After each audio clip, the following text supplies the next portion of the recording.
May first Mindanao winner na ang bagong game show ng GMA7 na Spin It, Win It.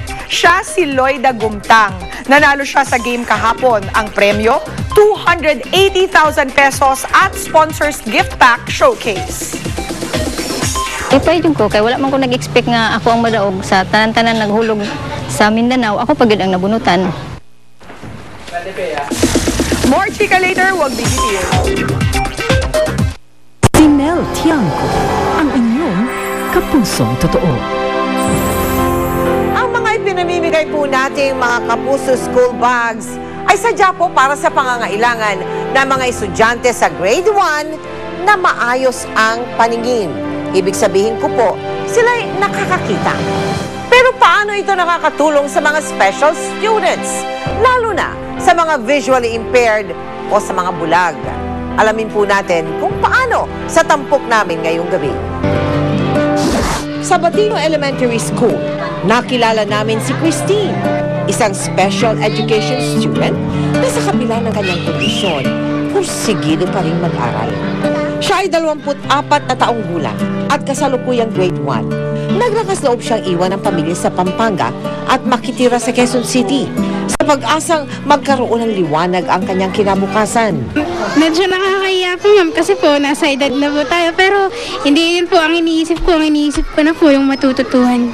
Sa pool pagkabata, hindi na niya nakita ang ganda ng mundo.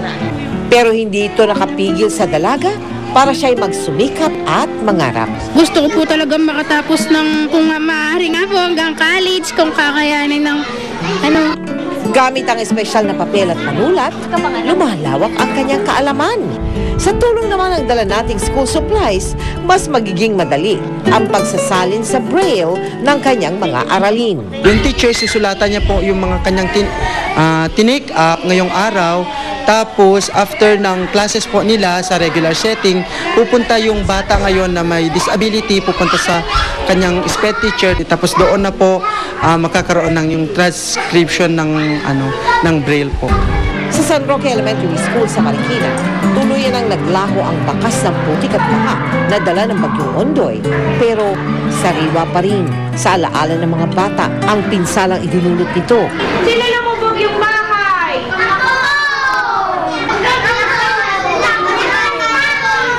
Magkagayunman, patuloy pa rin nangangarap ang mga bata ng magandang bukas sa tulong ng kanilang pagsisikap at malasakit na mga nagmamahal sa kanila. Dahil sa GMA, may gamit na kami, makakasunod na sila, kompleto colors, kaya magagawa na nila yung trabaho nila at saka yung mga activities nila ng maayos. Kami naman po ay nagpapasalamat sa lahat na nag-donate sa proyektong Unang Hakbang sa Kinabukasan sa Batino Elementary School at sa San Roque Elementary School. Sa tulong ng mga Kapuso School Bags, mas nailalapit natin sila sa kanilang pangarap. Samantala, sa darating na August 10, araw ng Martes, birthday ko po yan. Tulad po ng ating nakagawian taon-taon sa araw na yan, gaganapin ang ating bloodletting project na Sagip Dugtong Buhay. Inaayayaan ko ang mga may edad 16 hanggang 65, walang high blood pressure, hindi anemic, may timbang na 110 pounds of 50 kilos pataas, at may malusog na pangangatawan katulad ni Oscar Oida at ni Pia Guanyo.